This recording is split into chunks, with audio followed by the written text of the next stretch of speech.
الحمد لله ونستعينه ونستغفره ونؤمن به ونتوكل عليه ونعوذ بالله من شرور أنفسنا ومن سيئات أعمالنا من يهده الله فلا مضل له ومن يضلله فلا هادي له ونشهد أن لا إله إلا الله وحده لا شريك له ونشهد أن سيدنا ونبينا ومولانا محمدا عبده ورسوله أرسله الله بالحق بشيرا ونذيرا وداعيا إلى الله بإذنه وسراجا منيرا أما بعد فقد قال الله تعالى في كلامه القديم أعوذ بالله من الشيطان الرجيم بسم الله الرحمن الرحيم لقد كان في قصصهم عبرة لأولي الألباب صدق الله العظيم. கண்ணியத்திற்குரிய பெரியோர்களே, சகோதரர்களே, இங்கே நம்முடைய மஸ்ஜிதில் முஜ்தஹீதீன்களாகிய ஆய்வாளர்களாகிய இமாம்கள் பற்றிய விளக்கங்கள் சொல்லப்பட வேண்டும் என்பதற்காக வேண்டி ஒவ்வொரு சனிக்கிழமையும் இதே போன்று அடுத்து வரக்கூடிய ஒரு 2-3 சனிக்கிழமைகளிலே ஒவ்வொரு இமாமை பற்றி உள்ள சில விளக்கங்கள் சொல்லப்பட வேண்டும் என்ற ஏற்பாட்டின்படி இந்த கூட்டம் இங்கே ஏற்பாடு செய்யப்பட்டிருக்கின்றது. இப்பொழுது முன்னதாக ஹாஃபிஸ் அவர்கள் உங்களுக்கு ஒரு அழகான கிராத் ஓதி காட்டினார்கள். உலகத்திலேயே பாட்டுமல்ல வசனமும் அல்ல என்ற அமைப்பில் இரண்டுக்கும் நடுநிலையாக இருக்கக்கூடிய ஒரு அமைப்பில் ஓதப்படக்கூடியது குர்ஆன் ஒன்றுதான். அதை போன்று வேறு எந்த சொற்களும், எந்த வாசகமும், எந்த வேதமும், எந்த புத்தகமும் சொல்லப்படுவது, ஓதப்படுவது, படிக்கப்படுவது கிடையாது. அப்படிங்கிறது உலக வரலாற்றிலே எல்லாரும் ஒப்புக்கொண்ட ஒரு நிலை. அப்படிப்பட்ட குர்ஆன் நாம் கொடுக்கப்பட்டு இருக்கின்றோம். குர்ஆனிலே அல்லாஹ் தஆலா முன்னோர்களுடைய சம்பவங்களை எல்லாம் சொல்லி காட்டுகின்றான். முன்னால் நடந்த செய்திகளை எல்லாம் சொல்லி காட்டுகின்றான். அப்படி அந்த செய்திகளை எல்லாம் நாமும் தெரிந்து கொள்ள வேண்டும் என்று அல்லாஹ் தஆலா கட்டளை இடுகின்றான். இப்பொழுது தராவீஹிலே ஓதப்பட்ட சூரை யூசுப் ஓதப்பட்டது. அதிலே கடைசியிலே அல்லாஹ் தஆலா சொல்லுகின்றான், லகத் கான ஃபீ கஸஸிஹிம், லகத் கான லகும் இருக்க, லகத் கான ஃபீ கஸஸிஹிம் இப்ரத்துல் லிஉலில் அல்பாப். இந்த கதைகளிலே, இந்த சம்பவங்களிலே அறிவுடையவர்களுக்கு படிப்பினை இருக்கின்றது என்பதாக அல்லாஹ் குறிப்பிடுகின்றான். கொஞ்சம் சிந்தனை செய்யக்கூடியவர்களாக இருந்தால் பல்வேறு விதமான படிப்பினைகளை இந்த கதைகளின் மூலமாக, சம்பவங்களின் மூலமாக அடைந்து கொள்வார்கள். அதன் மூலமாக தங்களுடைய வாழ்க்கையை செப்பனிட்டுக் கொள்வார்கள் என்ற கருத்தை அல்லாஹ் தஆலா சொல்லி காட்டுகின்றான். இப்பொழுது நமக்கு இமாம்களுடைய சம்பவங்கள், இமாம்களுடைய சரித்திரங்கள் சொல்லப்பட வேண்டும், அது மக்களுக்கு தெரியப்படுத்தப்பட வேண்டும் என்பதற்காக வேண்டி இந்த கூட்டம் ஏற்பாடு செய்யப்பட்டிருக்கின்றது. நம்முடைய ஷரியத்தினுடைய அமைப்பு குர்ஆன் ஹதீஸை அடிப்படையாக வைத்தது. அதை விரிவுபடுத்தி குர்ஆன் ஹதீஸில் இருக்கக்கூடிய சட்டங்களை எல்லாம் எடுத்து ஆய்வு செய்து நமக்கு ஷரியத்துடைய சட்டங்களை நிலைப்படுத்தி தெளிவுபடுத்தி வைத்திருக்கின்றார்கள் இமாம்கள். இமாம்கள் பலர், நூற்றுக்கணக்கான, ஆயிரக்கணக்கானவர்கள் இமாம்கள் என்ற பெயராலே சட்டங்களை, குர்ஆனை, ஹதீஸை ஆய்வு செய்தவர்கள் வந்திருக்கின்றார்கள், தோன்றி இருக்கின்றார்கள். அவர்கள் அனைவரிலுமே இந்த 4 இமாம்கள் என்று நாம் சொல்லுகின்றோமே, இமாம் அபூ ஹனீஃபா ரஹ்மத்துல்லாஹி அலைஹி அவர்கள், இமாம் ஷாஃபிஈ ரஹ்மத்துல்லாஹி அலைஹி அவர்கள், இமாம் மாலிக் இப்னு அனஸ் ரலியல்லாஹு தஆலா ரஹ்மத்துல்லாஹி அலைஹி அவர்கள், இமாம் அஹ்மத் இப்னு ஹம்பல் ரஹ்மத்துல்லாஹி அலைஹி அவர்கள் ஆகிய 4வரும் இந்த ஷரியத்தினுடைய சட்ட ஆதார புருஷர்களாக ஆக்கப்பட்டிருக்கின்றார்கள். இந்த 4வரும் தான் இமாம்கள் என்பதாக ஏற்றுக்கொள்ளப்பட்டவர்கள். இந்த 4வருடைய ஆய்வு எந்த அளவுக்கு இருக்கின்றதோ அந்த அளவுக்கு மற்றவருடைய ஆய்வு கிடையாது. மற்றவர்கள் குர்ஆன் ஹதீஸை ஆய்வு செய்து பலவிதமான சட்டங்களை சொன்னார்கள். எல்லாம் காலத்தோடு அது மறைந்து விட்டது. இப்பொழுது அந்த 4 இமாம்களுடைய ஆய்வுகள் மட்டும் நிலைப்படுத்தப்பட்டு அதுவே குர்ஆன் ஹதீஸுக்கு அடிப்படையாக ஆதாரமாக வைத்து, குர்ஆன் ஹதீஸின் சட்டங்களை எடுப்பதற்கு ஆதாரமாக வைத்து 4 மதுஹபுகள் என்பதாக பகுக்கப்பட்டு இந்த உலகம் முழுவதும் அது செயல்பட்டுக் கொண்டு இருக்கின்றது. அப்படிப்பட்ட 4 இமாம்களிலே முதலாவதாக தோன்றியவர்கள், இந்த உலகத்திலே பிறந்தவர்கள் இமாம் அபு ஹனீஃபா ரஹ்மத்துல்லாஹி அலைஹி அவர்களை பற்றி உள்ள சில செய்திகள். என சரித்திரத்தை முழுமையாக சொல்ல முடியாது, சில செய்திகளை சொல்லி இப்பொழுது நாம் முடித்துக் கொள்வோம்.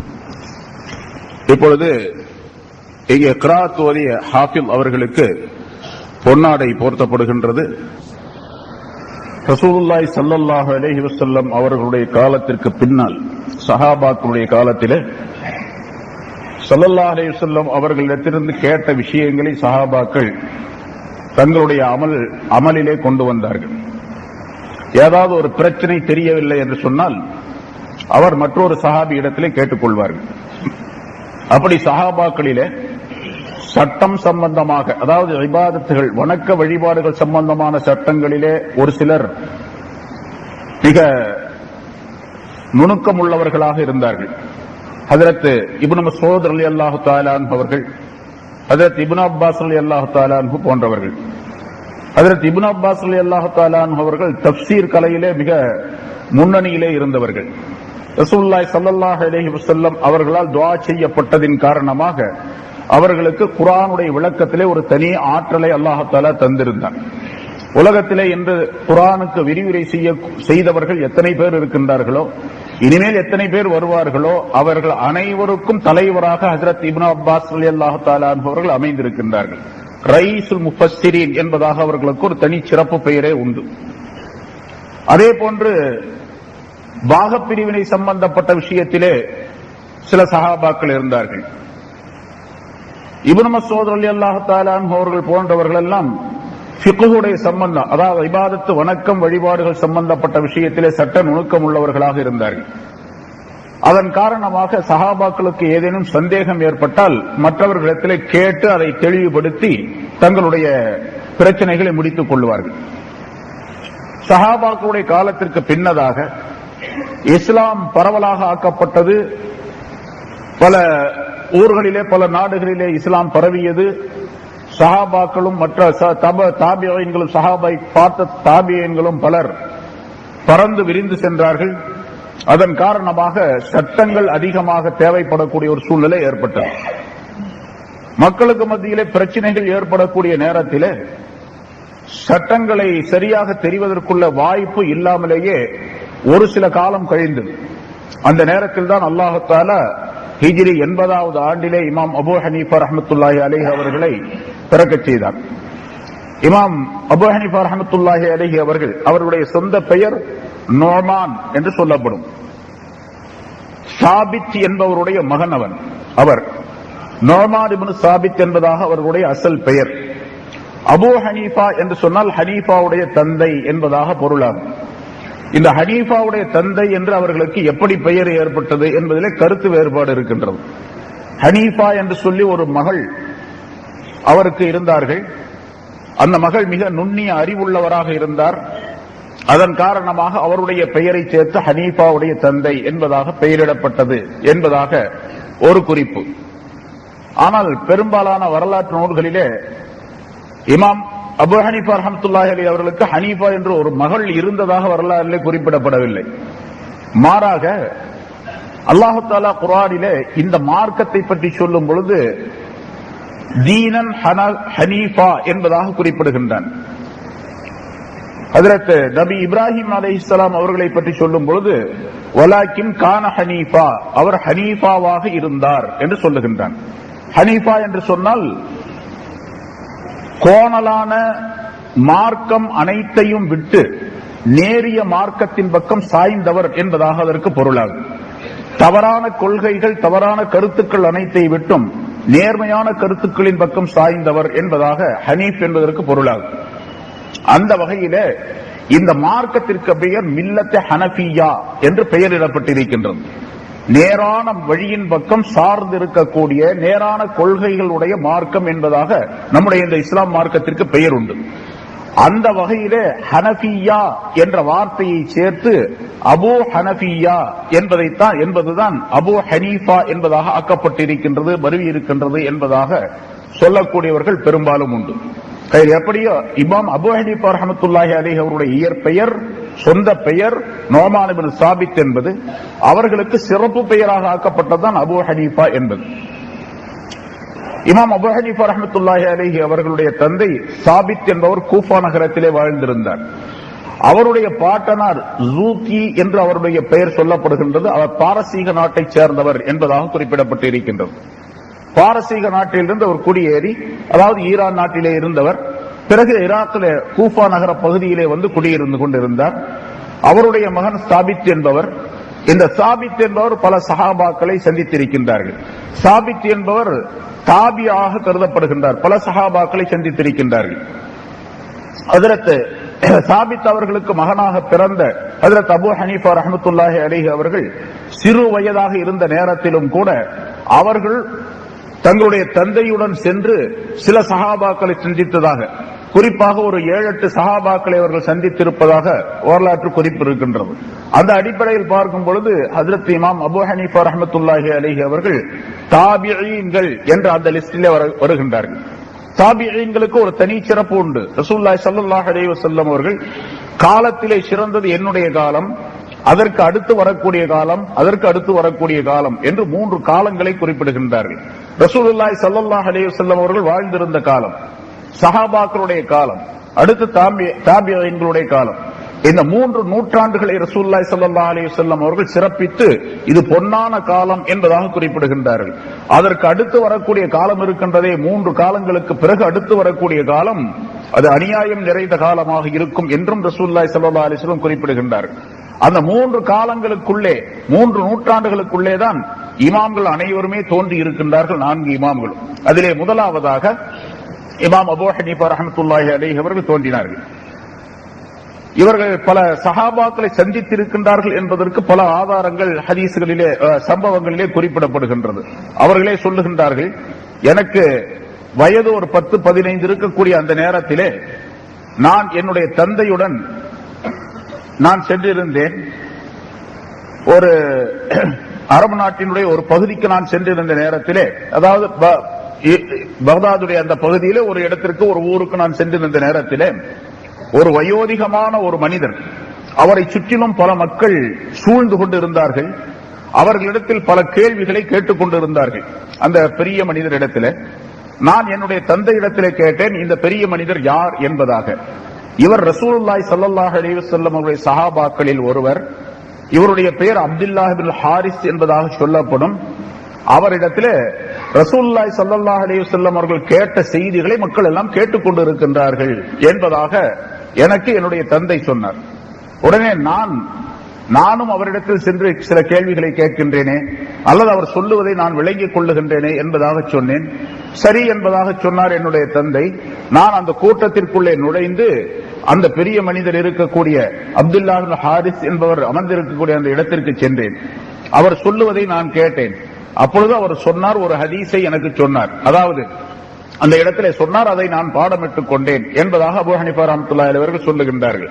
மன் தஃபக்கஹ ஃபீ தீனில்லாஹி கஃபாஹுல்லாஹு ஹம்மஹு வ ரஸகஹு மின் ஹைஸு லா யஹ்தஸிப் என்ற இந்த ஹதீஸை நான் ரசூலுல்லாஹி ஸல்லல்லாஹு அலைஹி வஸல்லம் அவர்களிடமிருந்து கேட்டிருக்கின்றேன் என்று அந்த பெரியவர் சொன்னதை நான் கேட்டேன் என்பதாக அபூ ஹனீஃபா ரஹ்மத்துல்லாஹி அலைஹி குறிப்பிடுகின்றார்கள்.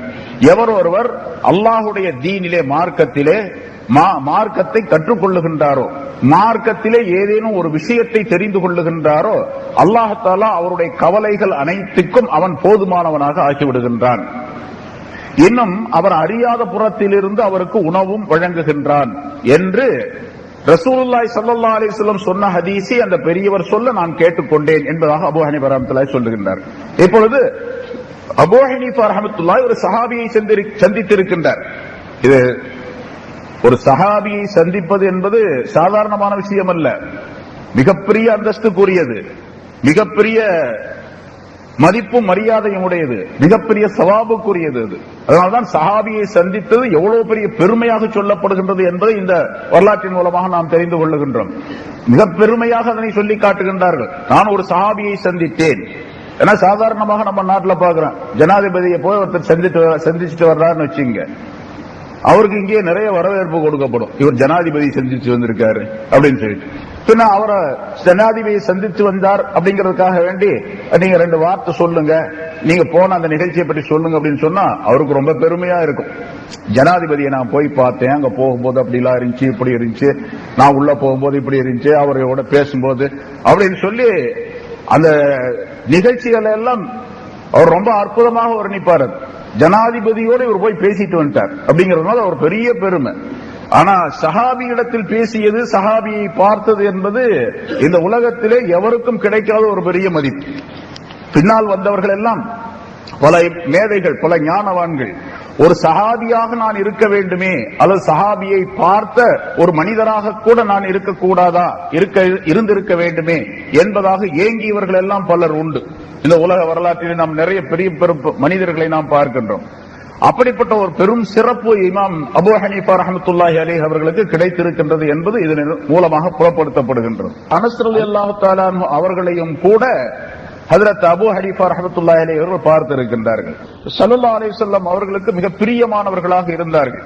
அவர்களை அழைக்கும் போதெல்லாம் யா புனைய, என்னுடைய அருமை மகனே என்று ரசூலுல்லாஹி ஸல்லல்லாஹு அலைஹி வஸல்லம் அனஸ் ரலியல்லாஹு தஆலா அன்ஹு அவர்களை கூப்பிடுவார்கள் என்பதாக சொல்லப்பட்டு இருக்கின்றது. அப்படிப்பட்ட அனஸ் ரலியல்லாஹு தஆலா அன்ஹு அவர்களையும் கூட ஹஜ்ரத் அபூ ஹனீஃபா ரஹ்மத்துல்லாஹி அலைஹி அவர்கள் பார்த்திருக்கின்றார்கள். அவர்களிடத்திலிருந்து ஒரு ஹதீஸை கேட்டு சொல்லுகின்றார்கள், அத்தால்லு அலல் கைரி கஃபாயிலிஹி என்று ரசூலுல்லாஹி ஸல்லல்லாஹு அலைஹி வஸல்லம் அவர்கள் சொன்னதை நான் செவியேற்றிருக்கின்றேன் என்று அனஸ் ரலியல்லாஹு தஆலா அன்ஹு அவர்கள் சொன்னதை இமாம் அபூ ஹனீஃபா ரஹ்மத்துல்லாஹி கேட்டிருக்கின்றார்கள். அத்தால்லு அலல் கைரி கஃபாயிலிஹி, ஒரு நன்மையான காரியத்தின் மீது சுட்டிக்காட்டக்கூடிய மனிதர் அதை செய்தவரை போன்று என்று ரசூலுல்லாஹி ஸல்லல்லாஹு அலைஹி வஸல்லம் சொன்ன ஹதீஸ். இப்போ ஒரு சஹாபியிடத்திலிருந்து நேரடியாக ஹதீஸை கேட்பது மிகப்பெரிய விஷயம். அதை அபூ ஹனீஃபா ரஹ்மத்துல்லாஹி அலைஹி அவர்கள் அந்த பாக்கியத்திற்குரியவர்களாக ஆகி இருக்கின்றார்கள் என்பதாக குறிப்பிடப்பட்டு இருக்கின்றது. அதே போன்று அனஸ் ரலியல்லாஹு தஆலா அன்ஹு அவர்களிடத்திலிருந்து நான் ஒரு செய்தியை தெரிந்திருக்கின்றேன். அந்த செய்தி என்னவென்று சொன்னால், ஒரு மனிதருக்கு தொழுகையிலே சஜிதா சஹு ஏற்பட்டு விட்டால் அந்த சஜிதா சஹு எப்பொழுது செய்யப்படுவது, சலாம் கொடுப்பதற்கு முன்னதாகவா சலாம் கொடுத்த பின்னாலா என்பது பற்றி உள்ள பல்வேறு விதமான கருத்து வேறுபாடுகள் இருக்கின்றன.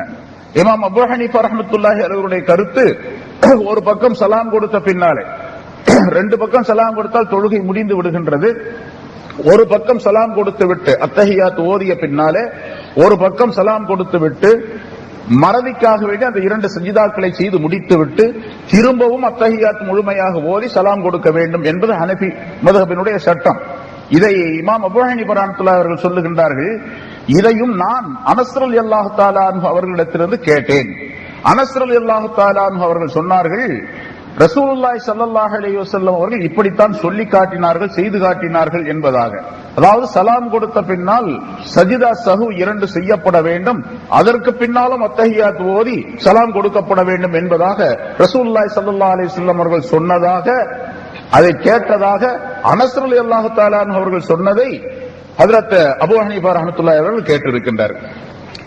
ஒரு விஷயத்தை ஒரு சஹாபியிடத்திலிருந்து நேரடியாக கேட்டு, அது மிகப்பெரிய சஹாபி, ரசூலுல்லாஹி ஸல்லல்லாஹு அலைஹி வஸல்லம் அவர்களுக்கு மிக நெருக்கமானவர்கள், அவர்களுக்கு கேட்டு அந்த சட்டத்தை நான் தயார் செய்திருக்கின்றேன் என்பதாகவும் குறிப்பிடுகின்றார்கள். அதாவது தங்களுடைய அறிவுப்படி அதனை செய்யவில்லை, மாறாக சஹாபாக்களிடத்திலிருந்து கேட்ட அந்த ஹதீஸை வைத்துத்தான் நான் ஆய்வு செய்து சட்டங்களை தொகுத்திருக்கின்றேன் என்பதை அங்கே உறுதிப்படுத்துகின்றார்கள்.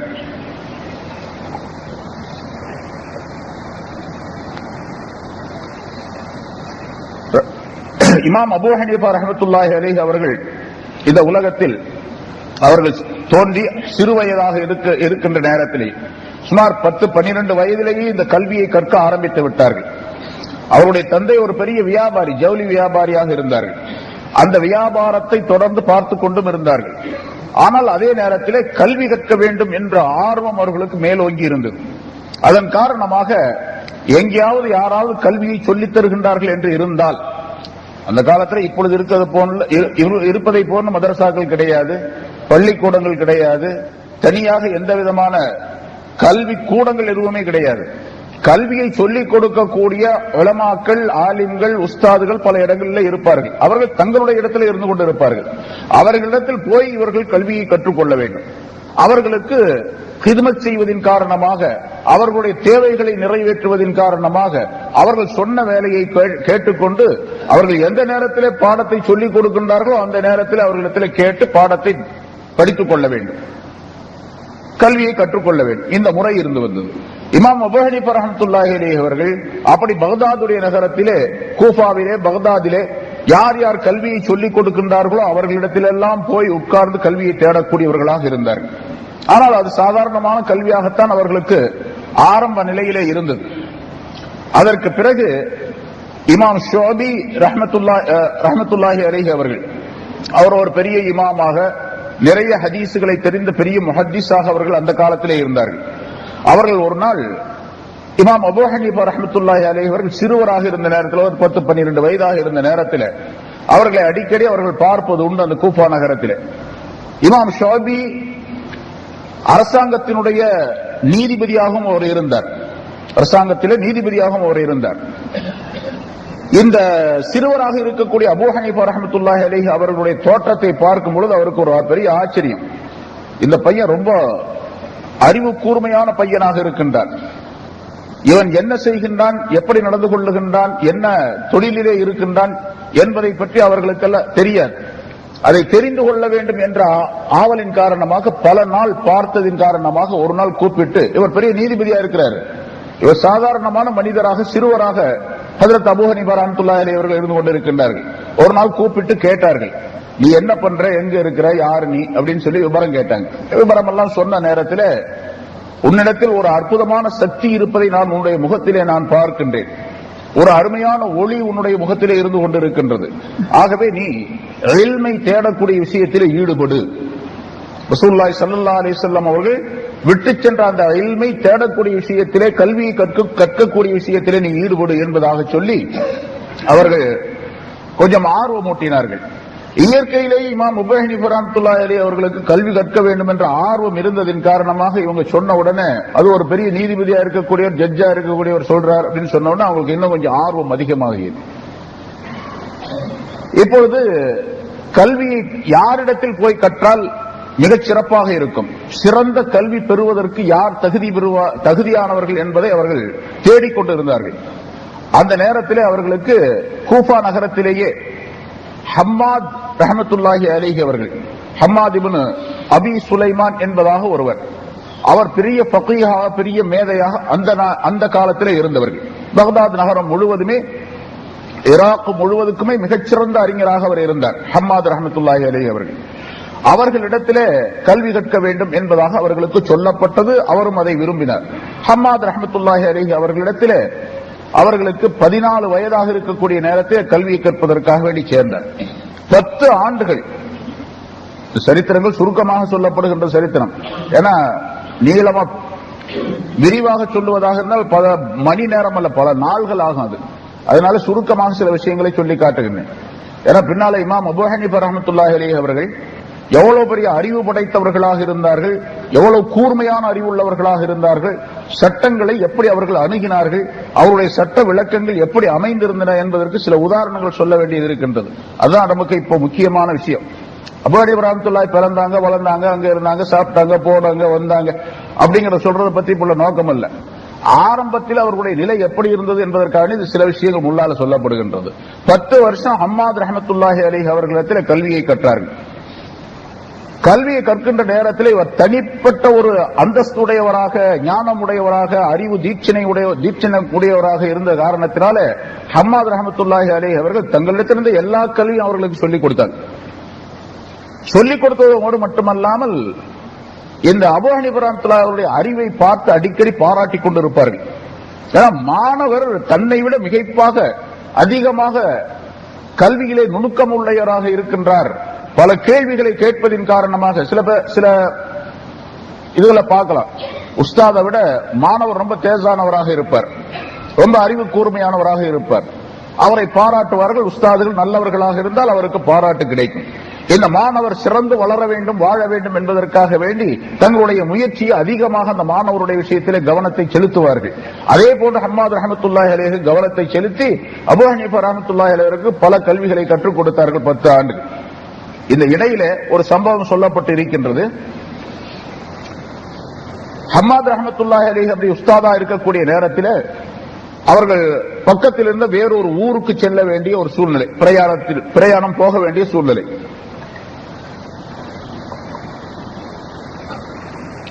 அங்கிருந்து கூஃபாவிலிருந்து பஸ்ராவுக்கு போனார்கள்.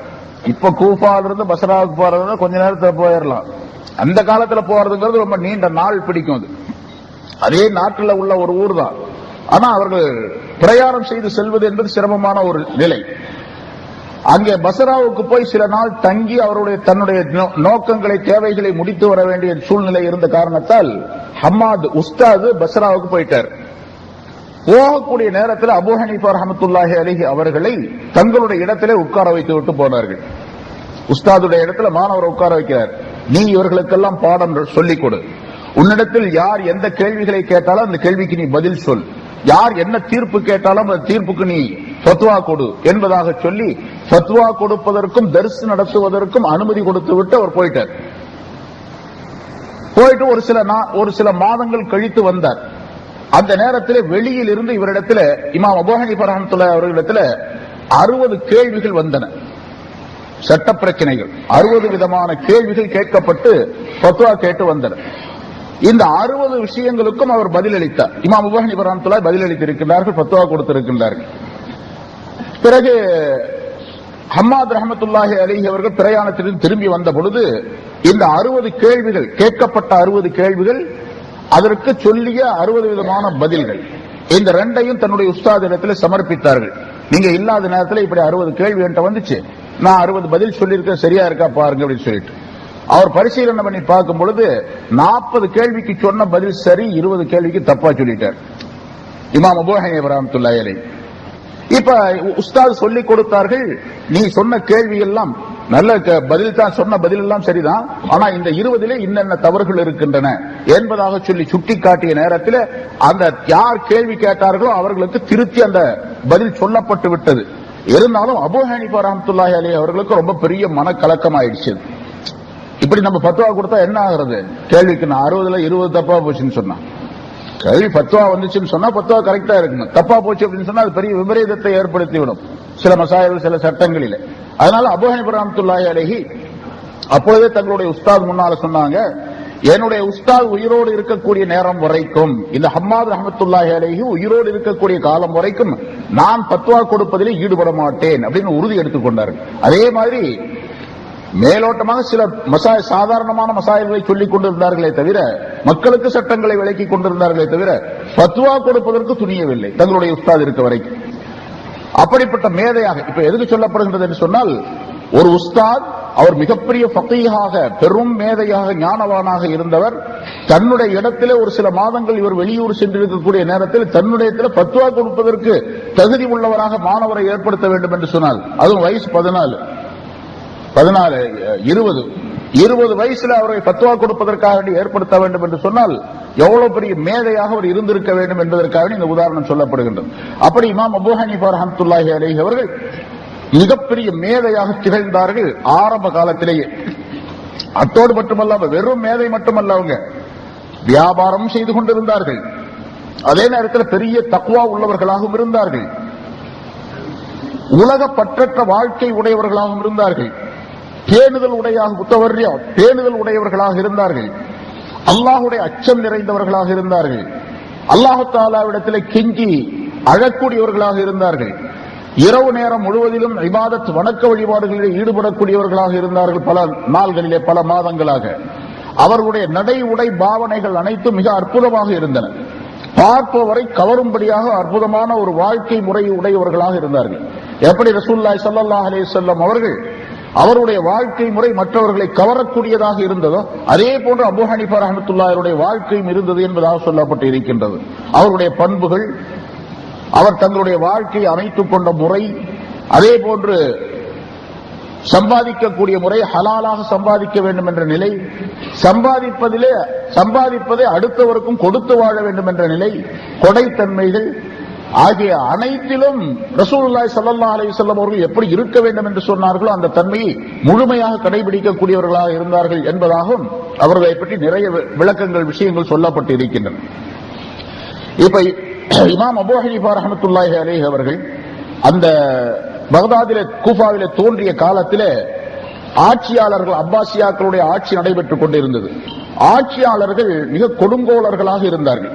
தங்களுடைய சுகபோகமான வாழ்க்கைக்காக வேண்டி மக்களை சுரண்டி பிழைக்கக்கூடியவர்களாக, மக்களிடத்திலே வரியை விதித்து அந்த வரிப்பணத்தின் மூலமாக தங்களுடைய வாழ்க்கையை சுகபோகமாக ஆக்கிக் கொள்ளக்கூடியவர்களாக இருந்தார்கள். இந்த நிலைகளை எல்லாம் பார்த்த அபூ ஹனீஃபா ரஹ்மத்துல்லாஹி அலைஹி அவர்களுக்கு மிகப்பெரிய வேதனை இருந்தது. இப்படியெல்லாம் ஆட்சியாளர்கள், ஹலீஃபாக்கள் தங்களுடைய வாழ்க்கையை மக்களுடைய வரிப்பணத்திலே ஆடம்பரமாக கழிக்கின்றார்களே, அல்லாஹை மறந்து இருக்கின்றார்களே என்பதாக நினைத்து கவலைப்படுவார்கள் பல நேரங்களில். ஆனால் சட்டங்களை சொன்னால் உடனடியாக மரணம் தான், வேற எந்த நிலையும் கிடையாது. அப்பா அந்த ஹலீஃபாக்களுடைய நிலை எப்படி இருந்தது என்று சொன்னால், யாராவது அவருடைய ஆட்சிக்கு எதிராக ஏதாவது பிரச்சாரம் செய்ய ஆரம்பித்தார், எப்படி ஒரு சர்வாதிகாரம் நடைபெறக்கூடிய ஒரு ஆட்சியிலே அந்த சர்வாதிகாரி எதிர்த்து யாராவது சொன்னால் உடனடியாக அவர் கொல்லப்படுவார், அவருக்கு தண்டனை கிடைக்கும், சிறை கிடைக்கும், அல்லது கொல்லப்படுவார், கொலை நடக்கும். அதே போலதான் அந்த கலீஃபாக்களுடைய ஆட்சியினுடைய நிலையும் இருந்தது. அதனால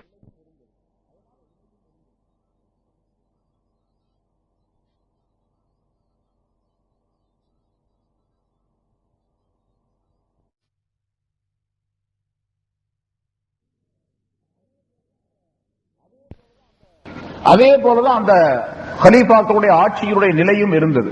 அதனால இமாம் அபூ ஹனீஃபா ரஹ்மத்துல்லாஹி அலைஹி அவர்கள் மறைமுகமாகவே அவர்களுக்கு எதிர்ப்பை தெரிவிக்கக்கூடிய அமைப்பிலே ஹதீசுகளை வைத்து சட்டங்களை சொல்லிக் கொண்டிருந்தார்கள். இந்த கலீஃபாக்கள் எவ்வளவு தவறாக நடக்கின்றார்கள், தவறாக ஆட்சி செய்கின்றார்கள், இது குர்ஆன் ஹதீஸுக்கு எவ்வளவு பெரிய மாற்றம் உடையதாக இருக்கின்றது என்பதை நுணுக்கமாக, ரகசியமாக சில மசாயில்களை, சட்டங்களை மக்களுக்கு சொல்லுவதன் மூலமாக அந்த ஆட்சியை குறை சொல்லிக் கொண்டிருந்தார்கள்.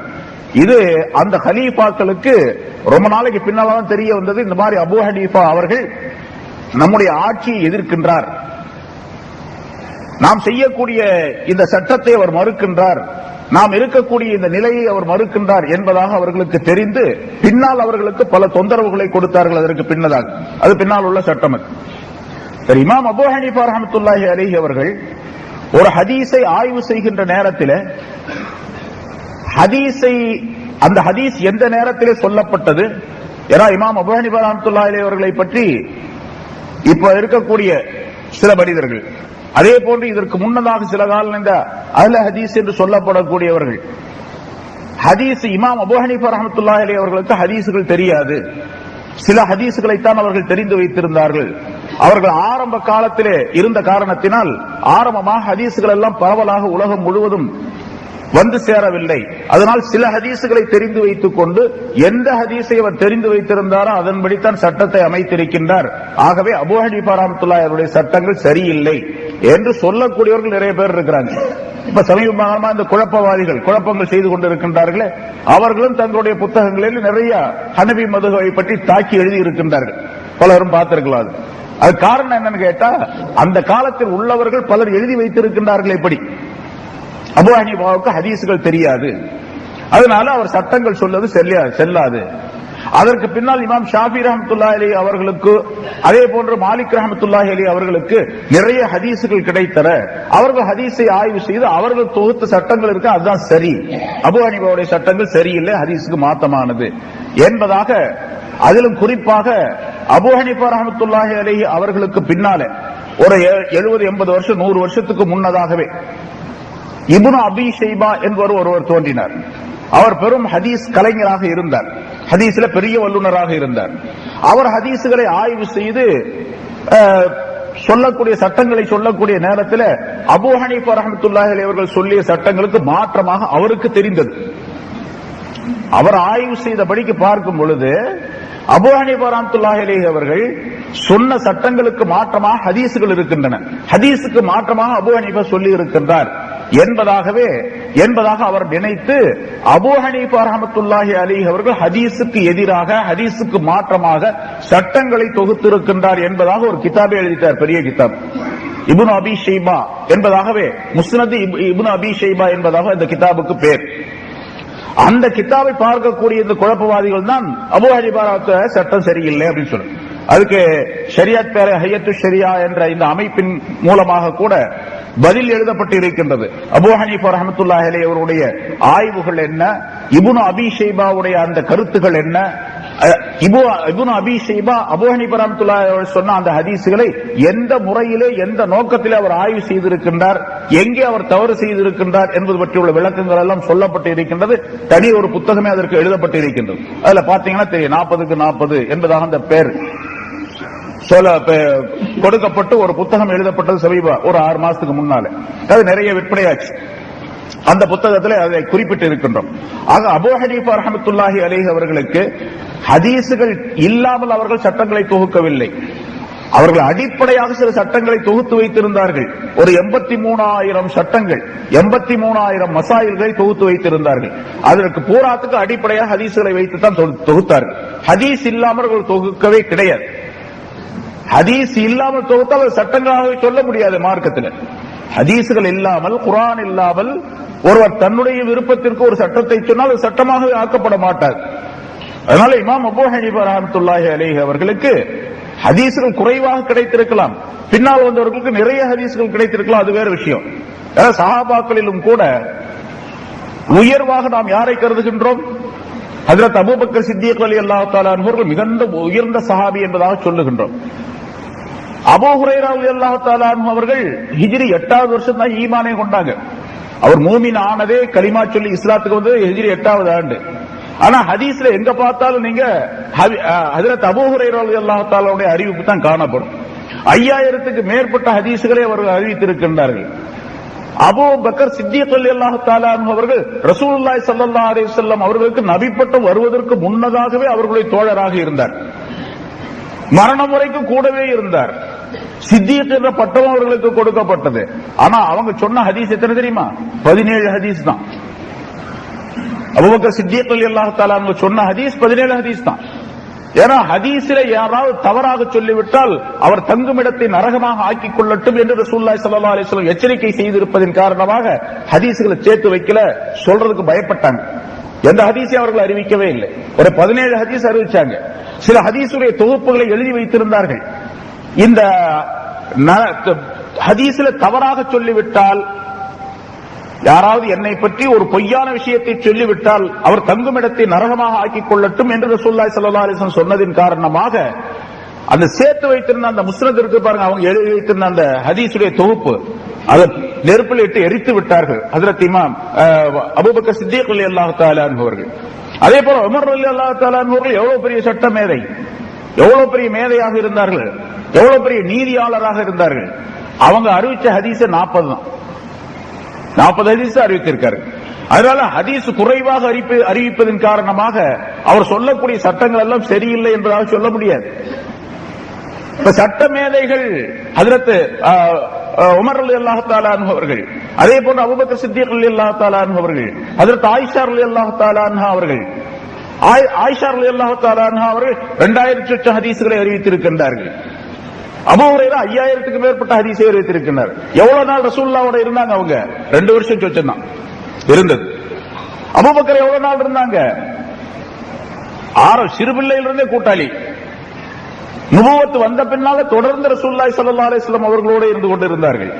அதனால ஹதீசுகள் குறைவாக அறிவிப்பதின் காரணமாக, குறைவான ஹதீசுகள் அவருக்கு தெரியும் என்பதன் காரணமாக சட்டங்கள் தெரியாது என்பது கிடையாது. ஆனா அபூ ஹனீஃபா ரஹ்மத்துல்லாஹி அலைஹி அவர்கள் நிறைய ஹதீசுகளை சேகரித்திருந்தார்கள். அந்த ஹதீசுகளை ஆய்வு செய்து சட்டங்களை சொல்லியதின் காரணமாக, சட்டங்களை சொல்லக்கூடியவருக்கு பெயர் ஃபகீஹ் என்பதாக சொல்ல, சட்ட மேதை. ஹதீசுகளை சொல்லக்கூடியவர், ஹதீசுடைய ஆய்வாளருக்கு பெயர் முஹத்திஸ் என்பதாக சொல்லப்படும்.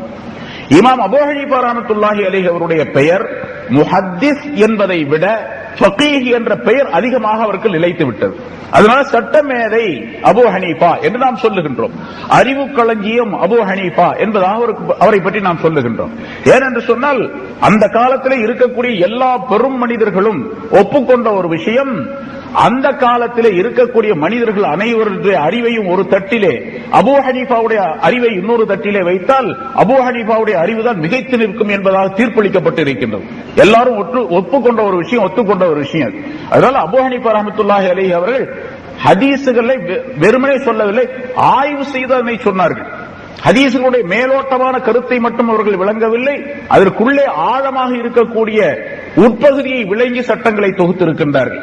அதனால ஹதீசுகளை சொல்லக்கூடிய நேரத்தில் பொதுவாக ஹதீசுகளை வைத்து மேலோட்டமாக ஒரு சட்டத்தை சொன்னால் அவருக்கு பெயர் அஹ்லுர் ரிவாயத் என்பதாக சொல்லப்படும். ரிவாயத் உடையவர், ஹதீஸ்ல அந்த ரிவாயத் உடையவர் என்பதாக சொல்லப்படும். அதை ஆய்வு செய்து அது எந்த நேரத்தில் சொல்லப்பட்டது, யாருக்கு சொல்லப்பட்டது, எதன் காரணமாக சொல்லப்பட்டது என்று ஆய்வு செய்து உள்ளே இருக்கக்கூடிய கருத்துக்களை எடுத்து சட்டம் சொல்லக்கூடியவராக இருந்தால் அவருக்கு பெயர் அஹ்லு திராயா, திராயத்துடையவர் என்பதாக சொல்லப்படும். ஒரு உதாரணம் பாருங்க. ரசூலுல்லாஹி ஸல்லல்லாஹு அலைஹி வஸல்லம் ஒரு ஹதீஸ் சொல்லி இருக்கிறாங்க. அபூ ஹுரைரா ரலியல்லாஹு தஆலா அவங்க தான் அறிவிக்கிறாங்க, தவல்லஉ மிம்மா மஸ்ஸத்தின் நார், நெருப்பு தொட்ட பொருளை சாப்பிட்டால் ஒலு செய்து கொள்ளுங்கள் அப்படின்னு ஸல்லல்லாஹு அலைஹி வஸல்லம் சொன்னாங்க.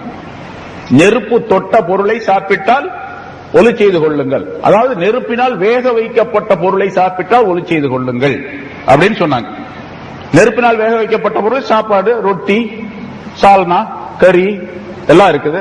இதை சாப்பிட்டா ஒலு இருக்குது. எனக்கு இப்ப ஒலு செஞ்சுட்டு மறுபடியும் சாப்பிடுறேன், சாப்பாடு சாப்பிடுறேன் அல்லது கறி சாப்பிடுறேன் அல்லது ஒரு போண்டா சாப்பிடுறேன், வடை சாப்பிடுறேன், எல்லாம் நெருப்பினால் வேக வைக்கப்பட்டது.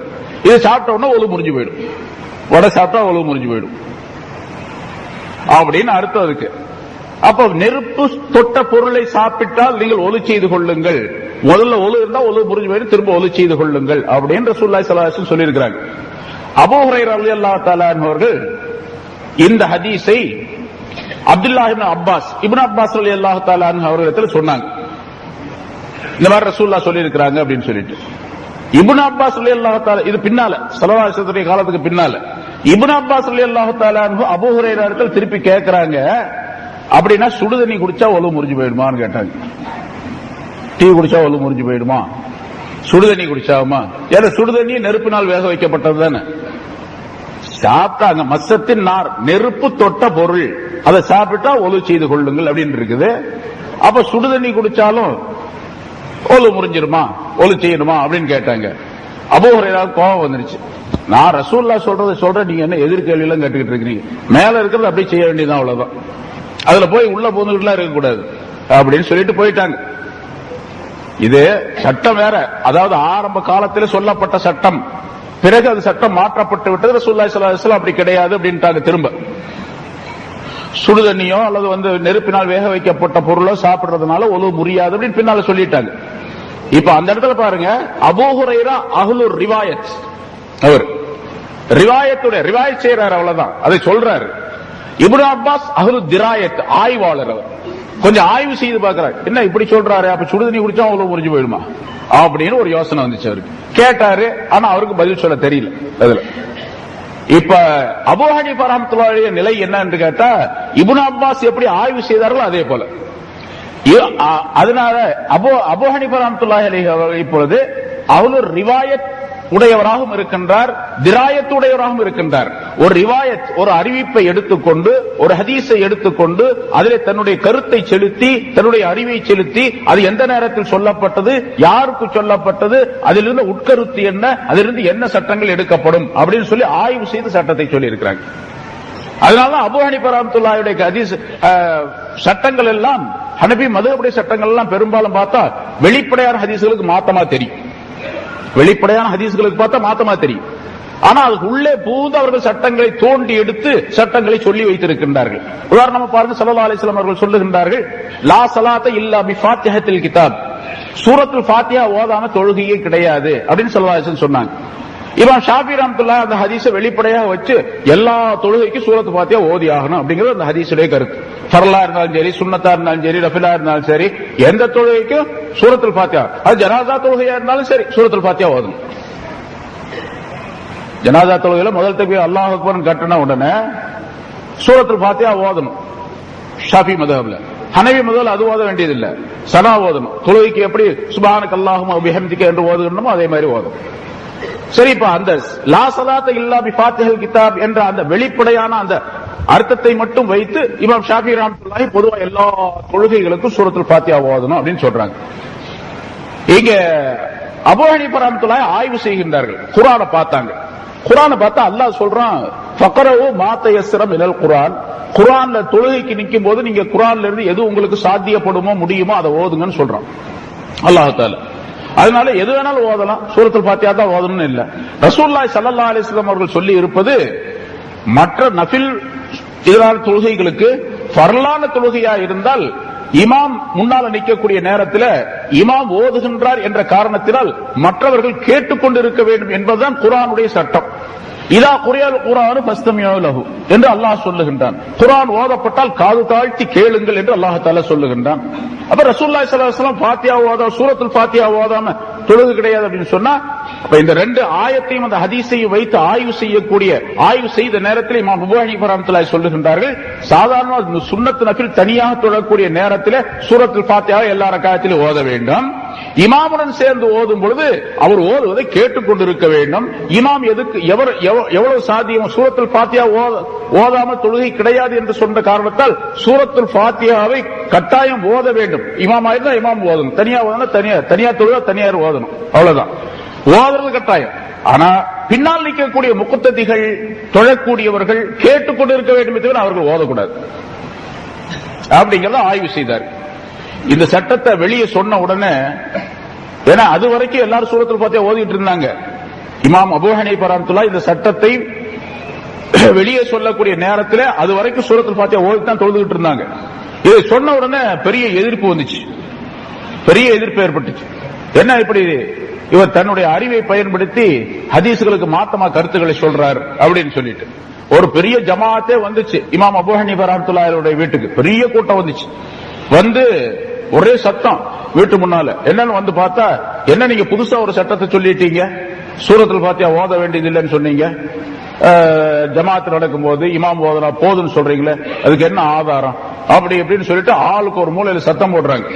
சத்தம் போட்ட உடனே அதுல யார் தலைமை வகிச்சு யார் முக்கியமான ஆளா வந்திருக்கிறாரோ அவர் தான் எல்லாத்தையும் அமைதிப்படுத்தி எல்லாரும் அமைதியா இருங்க.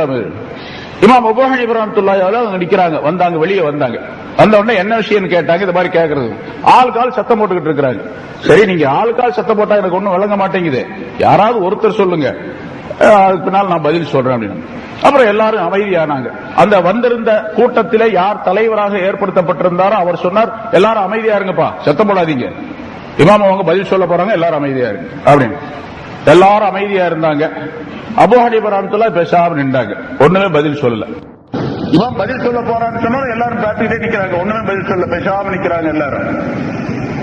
அத தலைவர் கேட்டாரு, என்ன பதில் சொல்றேன்னு சொல்லி சும்மா நிக்கிறீங்களே என்ன அது அப்படின்னு கேட்டாரு. நீங்க தான் பதிலே சொல்லிட்டீங்களே அப்படின்னு சொன்னார். நானா பதில் சொன்னேன்? நான் என்ன பதில் சொன்னேன்? நீங்க தான் சொன்னீங்களா ஒருத்தர் பேசுங்க மத்தவங்க எல்லாம் கேளுங்கன்னு சொன்னீங்கல்ல. எல்லாரும் பேசினா ஒண்ணும் விளங்காது, அதனால ஒருத்தர் பேசினா மத்தவங்க எல்லாம் கேட்கணும். இதே சட்டம் தான் தொழுகையிலயோ, ஒருத்தர் ஓதுனா மற்றவங்க எல்லாம் கேட்கணும் அப்படின்னு சொன்ன ஒன்னும் பதில் சொல்ல முடியல. எல்லாரும் வந்தவங்க எல்லாம் போயிட்டாங்க. இமாம் அபூ ஹனீஃபா ரஹ்மத்துல்லாஹி அலைஹி அவர்களுடைய ஆய்வுத்திறன் இது அஹ்லு திராயத்துடையவர்களை சார்ந்தவர்கள் என்பதாக அதற்கு சொல்லப்படும். இப்படி பல்வேறு விதமான சட்டங்கள் இமாம் அபூ ஹனீஃபா ரஹ்மத்துல்லாஹி காலத்தில். அதனால இமாம் அபூ ஹனீஃபா தங்களுடைய அறிவை பயன்படுத்தி சொன்னாலும் கூட குர்ஆன் ஹதீஸுக்கு மாத்தமா சொல்ல கிடையாது. இமாம் பாக்கர் ரஹ்மத்துல்லாஹி அலைஹி என்று அல்லது ஜாஃபர் சாதிக் ரஹ்மத்துல்லாஹி அலைஹி அவர்களை ஒரு நாள் சந்தித்தார்கள். கூஃபா நகரத்தில் அவர்கள் வாழ்ந்து கொண்டிருந்தார்கள். அபூ ஹனீஃபா ரஹ்மத்துல்லாஹி அலைஹி அவர்களிடத்தில் போய், அவங்க பெரிய மனிதர், ரசூலுல்லாஹி ஸல்லல்லாஹு அலைஹி வஸல்லம் வம்ச வழியைச் சேர்ந்தவர்கள். ஹஜ்ரத் ஹுசைன் ரலியல்லாஹு தஆலாவுடைய மகனார் ஸைனுல் ஆபிதீன், ஸைனுல் ஆபிதீனுடைய மகனார் பாக்கர், பாக்கருடைய மகனார் ஜாபர் சாதிக். ஜாபர் சாதிக்கை சந்திக்கின்றார்கள் இமாம் அபூ ஹனீஃபா ரஹ்மத்துல்லாஹி அலைஹி. சந்திக்கும் போது யாருன்னு கேட்டாங்க. இவங்க பத்தி, அபூ ஹனீஃபா பத்தி அவங்களுக்கு தெரியாது. அப்ப அங்க இருந்தவங்க சொன்னாங்க, இவர்தான் அபூ ஹனீஃபா. நீதான் அது அறிவை வச்சு ஹதீசுகளுக்கெல்லாம் மாத்தமா கருத்து சொல்லிட்டு இருக்கிறியா, நீதான் அது சிறு வயசு வாலிபர், நீதான் அது அப்படின்னு கேட்டாங்க. அப்ப இமாம் அபூ ஹனீஃபா ரஹ்மத்துல்லாஹி அமைதியா சொன்னாங்க, நான் அறிவை வைத்து பதில் சொல்லவில்லை, சட்டங்களை சொல்லவில்லை, மாறாக ரசூலுல்லாஹி ஸல்லல்லாஹு அலைஹி வஸல்லம் அவர்கள் எப்படி சொல்லி இருக்கின்றார்களோ அப்படித்தான் நான் நடந்து கொள்ளுகின்றேன். என்னுடைய அறிவின்படி நான் தீர்ப்பளிப்பதாக இருந்தால் பல சட்டங்களை ரசூலுல்லாஹி ஸல்லல்லாஹு அலைஹி வஸல்லம் அவர்கள் சொன்னதற்கும் குர்ஆனுக்கும் மாற்றமாக நான் சொல்ல வேண்டிய சூழ்நிலை ஏற்பட்டு போயிடும். என்னுடைய அறிவின்படி நான் சொல்லுவதாக நான் அப்படி சொல்ல கிடையாது என்பதாக சொல்லிவிட்டு, என்ன அப்படி சொல்ற அப்படின்னு சொல்லி கேட்டாங்க. தாங்க கோச்சிக்காம சில விஷயங்களை நான் கேட்கிறேன், அதுக்கு பதில் சொல்லுங்க, நான் உங்களுக்கு விளக்கம் சொல்லுகின்றேன் என்று அவர் சொன்னார். அபூ ஹனீஃபா ரஹ்மத்துல்லாஹி சொன்னாங்க. சரின்னு சொன்னாங்க ஜாபர் சாதிக். அப்ப கேட்டாங்க, ஆண் பெண் இருவரிலே பலவீனமானவர் யார் அப்படின்னு கேட்டாங்க. ரொம்ப தஈஃபானவர் யார்? அபூ ஹனீஃபா கேட்கிறாங்க. அவங்க சொல்றாங்க, ஜாபர் சாதிக் சொன்னாங்க, ஆண் பெண்ல பலகீனமானது என்ன கேள்வி, என்ன பொம்பளை தான் பலகீனமானவர், ஆம்பளை கொஞ்சம் தாக்கத்துள்ளவர், சக்தி உள்ளவர் அப்படின்னு சொல்லி சொன்னாங்க. சரி, உங்களுடைய இந்த முடிவின்படி பெண் ரொம்ப பலகீனமானவள், ஆண் கொஞ்சம் சக்தி உள்ளவர், இந்த முடிவின்படி என்னுடைய அறிவை பயன்படுத்தி நான் ஒரு சட்டத்தை சொல்வதாக இருந்தால், அதாவது பாகப்பிரிவினை, பொருள் பங்கீடு சம்பந்தமான சட்டத்தை நான் சொல்லுவதாக இருந்தால், பெண்ணுக்கு 2 பங்கு, ஆணுக்கு 1 பங்கு கொடுக்கணும்னு சொல்லியிருக்கேன். ஏன்னா பொம்பளை தான் பலகீனமானவர், பலகீனமான இருக்கிறவங்களுக்கு தான் 2 பங்கு கொடுக்கணும். இதே மாதிரி பலகீனமானவர்கள் பெண்கள், அதன் காரணமாக அவர்களுக்கு 2 பங்கு கொடுக்கணும், ஆணுக்கு 1 பங்கு கொடுக்கணும்னு சொல்லி இருப்பேன் நானு. ஆனா நான் அதை ஏற்றுக்கொள்ளவில்லை, என்னுடைய அறிவு அதை சொல்லுகின்றது, நான் மறுத்தேன். அல்லாஹ் சொல்லுவதைத்தான் நானும் தீர்ப்பாக சொல்லி இருக்கின்றேன், ஆணுக்கு 2 பங்கு, பெண்ணுக்கு 1 பங்கு. அதனுடைய ஹிக்மத்து வேற, அதனுடைய ஹிக்மத்து உண்மையான நிலை அதுதான் சரியானது, நான் அப்படித்தான் தீர்ப்பு செய்திருக்கின்றேன். பிறகு கேட்டார்கள், அபூ ஹனீஃபா ரஹ்மத்துல்லாஹி கேட்கிறாங்க, தொழுகை நோன்பு இந்த 2ல, தொழுகையிலும் நோன்பிலும் இந்த 2லும் எது சிறந்த வணக்கம், சிறந்த இபாதத் எது அப்படின்னு கேட்டாங்க.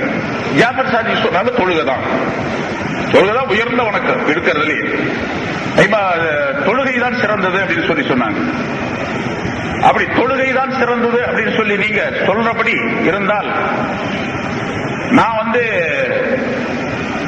என்னுடைய அறிவின்படி தீர்ப்பளிப்பதாக இருந்தால், பெண்கள் மாதத்திற்கு ஒரு தடவை மாதவிடாய் ஆகிவிடக்கூடிய நேரத்தில், ஹைஸ் வரக்கூடிய அந்த நேரத்தில் அவர்கள் தொழுகையை விட்டு விடுகின்றார்கள். நோன்பு நேரத்தில், ரமலான் மாசம் நோன்பு நேரத்தில் அவர்கள் ருது உடையவர்களாக, மாதவிடாய் உடையவர்களாக ஆகிவிட்டால் அப்பொழுதும் அவர்கள் நோன்பை விட்டுவிட வேண்டும். மாசத்துல ஒரு 5-6 நாள் நோன்பு விட்ட தொழுகை விட்டுறணும். வருஷத்துல ஒரு சில நாள் இந்த ரமலான் மாதத்தில் வந்து விட்டால் அவர்கள் நோன்பை விட்டுவிட வேண்டும். இப்ப ரசூலுல்லாஹி ஸல்லல்லாஹு அலைஹி வஸல்லம் அவர்கள் சொல்லி இருக்கின்றார்கள், தொழுகையை தலா செய்ய வேண்டிய அவசியமில்லை, நோன்பை தலா செய்ய வேண்டும் என்று சொல்லி இருக்கின்றார்கள். ஆனா என்னுடைய அறிவின்படி, நீங்க சொன்ன இந்த தீர்ப்பின்படி, தொழுகைதான் உயர்ந்த வணக்கம், அதுக்கு அடுத்ததுதான் நோன்பு. தொழுகையை கலா செய்ய வேணும், நோன்பு கலா செய்ய வேணும் அப்படின்னு சொல்றது என்னுடைய அறிவுக்கு பொருத்தமா தெரியல. தொழுகையைத்தான் கலா செய்ய வேண்டியது வேண்டும், நோன்பை கலா செய்ய வேண்டியதில்லை அப்படின்னு சொல்லணும். ஆனா ரசூலுல்லாஹி ஸல்லல்லாஹு அலைஹி வஸல்லம் அவர்கள் சொன்னதுக்கு கட்டுப்பட்டு அதே சட்டத்தை தான் நானும் சொல்லிக் கொண்டிருக்கின்றேன். தொழுகையை கலா செய்ய வேண்டியதில்லை, நோன்பை கலா செய்ய வேண்டும். ஆக என்னுடைய அறிவின்படி நான் தீர்ப்பு செய்யவே கிடையாது. பிறகு கேட்டார், அபூ ஹனீஃபா ரஹ்மத்துல்லாஹி கேட்கிறாங்க, ஜாபர் சாதிக் இடத்துல, மனிதனுடைய விந்து, இந்திரியம், மணி இது, அடுத்தது மனிதனுடைய சிறுநீர், இந்த விந்து சிறுநீர் இந்த 2லும் ரொம்ப அசுத்தமானது எது? விந்து சிறுநீர் இந்த 2லும் ரொம்ப அசுத்தமானது எது அப்படின்னு சொல்லி கேட்டார். ஜாபர் சாதிக் ரஹ்மத்துல்லாஹி அலைஹி அவர்கள் சொன்னாங்க, விந்துதான் ரொம்ப அசுத்தமானது, அதாவது சிறுநீர் தான் ரொம்ப அசுத்தமானது, விந்துவை விட சிறுநீர் தான் ரொம்ப அசுத்தமானது.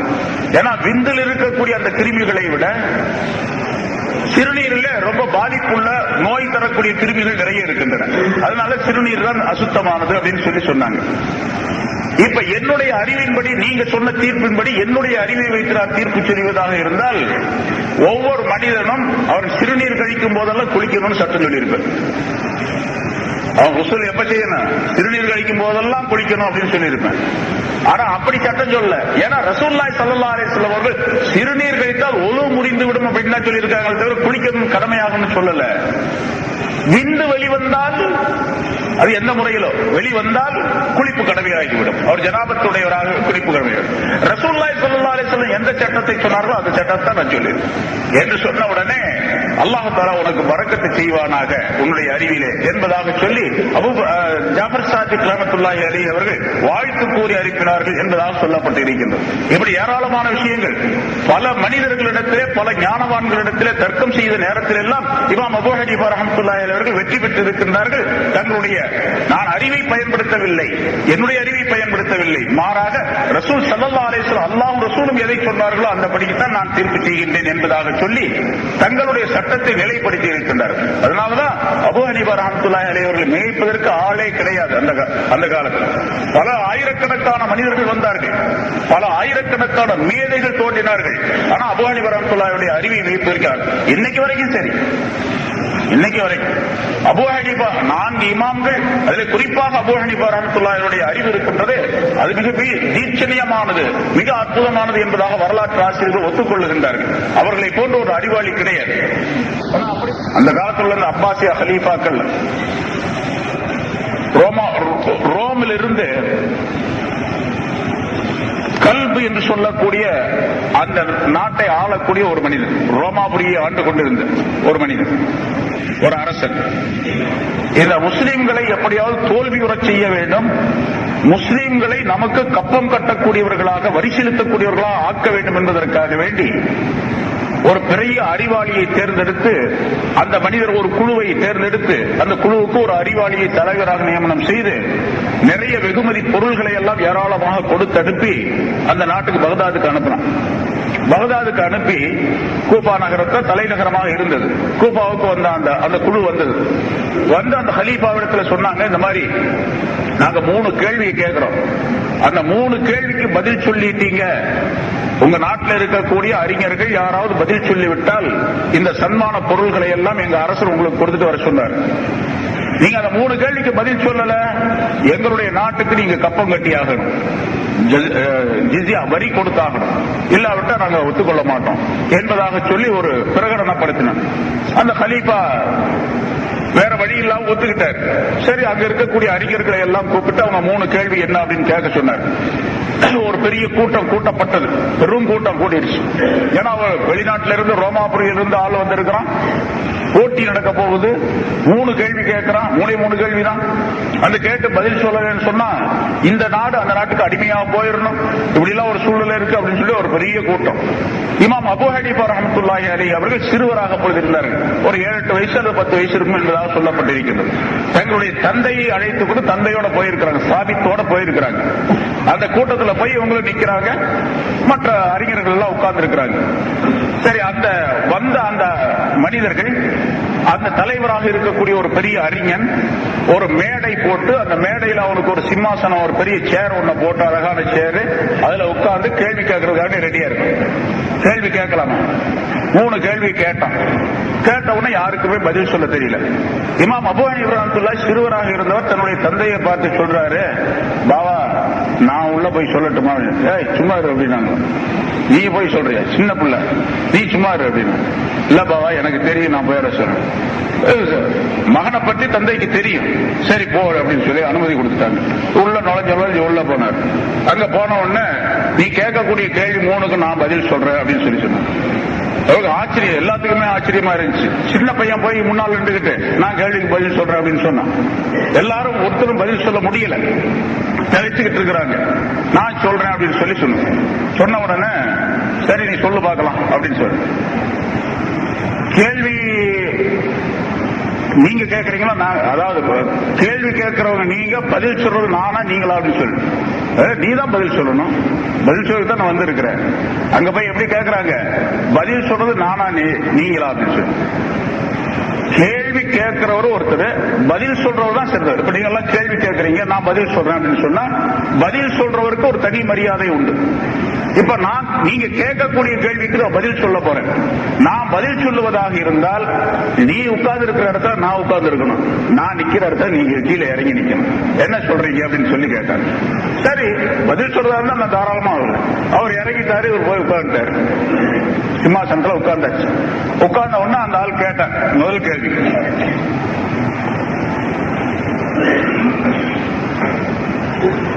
ஐயுஷையின் காண கபல் அல்லாஹ். அவன் கேட்ட கேள்வி, அல்லாஹுக்கு முன்னால என்ன பொருள் இருந்தது அப்படின்னு கேட்டான். அல்லாஹ் இருக்கிறான், சரி, அல்லாஹுக்கு முந்தி யார் இருந்தது? எந்த பொருளுமே இல்ல. அல்லாஹ் எப்படி வந்தான்? அல்லாஹுக்கு முன்னால் என்ன பொருள் இருந்தது? அல்லாஹுக்கு முன்னால, அதுக்கு முன்னால என்ன பொருள் இருந்தது அப்படின்னு சொல்லி கேட்டான். இந்த ஒரு கவிதை முதல்ல கேட்டா யாருக்கும் பதில் சொல்ல தெரியல. அல்லாஹுக்கு முன்னால என்ன இருந்தது? அல்லாஹுக்கு முன்னால ஒண்ணும் இல்ல அப்படின்னு சொன்னா அது எப்படி ஒத்துக்க முடியும்? ஏதாச்சும் ஒரு பொருள் இருந்தா தான் அந்த பொருளுக்கு பின்னால் அல்லாஹ் வந்திருக்கணும் அப்படின்னு சொல்லுவாங்க. அப்படி கேட்டா அப்ப தொடர்ந்து போயிட்டே இருக்கு. அந்த பொருளுக்கு முன்னால என்ன இருந்தது, அந்த பொருளுக்கு முன்னால என்ன இருந்தது அப்படின்னு கேட்டுக்கிட்டே இருக்க வேண்டியது வந்துடும். இது பேர் தசல்சுல் அப்படின்னு சொல்ல, தொடர்ந்து வரக்கூடிய கேள்வி. அதுக்கு முடிவே கிடையாது, அது சரியில்லை. அதனால இவ கேட்டா இமாம் அபூ ஹனீஃபா ரஹ்மத்துல்லாஹி அலைஹி திரும்ப அவனிடத்தில் கேட்டாங்க, நம்பரை பத்தி உனக்கு தெரியுமா? நம்பர் எண்ணிக்கையை பத்தி உனக்கு தெரியுமான்னு கேட்டாங்க. 1 2 3 4 5 தெரியுமான்னு கேட்டாங்க. தெரியும் அப்படின்னு சொன்னோம். 2க்கு முன்னால என்ன? 1. 1க்கு முன்னால என்னன்னு கேட்டாங்க. 1க்கு முன்னால ஒண்ணும் இல்ல. 1ங்கிறது அரபில வாஹிது. அரபில வாஹிதுனா 1. வாஹிதுக்கு முன்னால ஒண்ணும் கிடையாது. இந்த நம்பர் இருக்குது பாருங்க, நம்பர் வந்து புதிதாக தோற்றுவிக்கப்பட்டது. இந்த மஜாசி அப்படின்னு சொல்லப்படும். இது மஜாசியான எண்ணிக்கை, புதிதாக தோற்றுவிக்கப்பட்ட எண்ணிக்கை. உலகம் படைக்கப்பட்ட காலத்திலேயே, அதாவது உலகம் படைக்கப்படுவதற்கு முன்னதாக 1 2 எல்லாம் கிடையாது. மனிதர்கள்லாம் படைக்கப்பட்டதுனா 1 2 3 தேவைப்பட்டுச்சு கணக்குகள்லாம். அதுக்கு முன்னால கணக்குகள்லாம் இல்ல. சரி, இடையிலே படைக்கப்பட்ட இந்த எண்ணிக்கையில இருக்கக்கூடிய 1க்கு முன்னாலேயே ஒண்ணும் இல்லை என்று சொன்னார். ஹகீகத்தாக இருக்கக்கூடிய வாஹிதுக்கு முன்னால ஒண்ணும் இல்லை அப்படின்னு சொல்றது இருக்கு. ஹகீகியான வாஹிது, இது மஜாசியான வாஹிது 1 நம்பர். அல்லாஹ் இருக்கான, அவனும் வாஹித் ஒருவன். வாஹித், அவனுக்கு பேர் வாஹித் ஒருவன். அவனுக்கு முன்னாலே ஒண்ணு ஏதாவது இருக்கும் எப்படி நம்புற?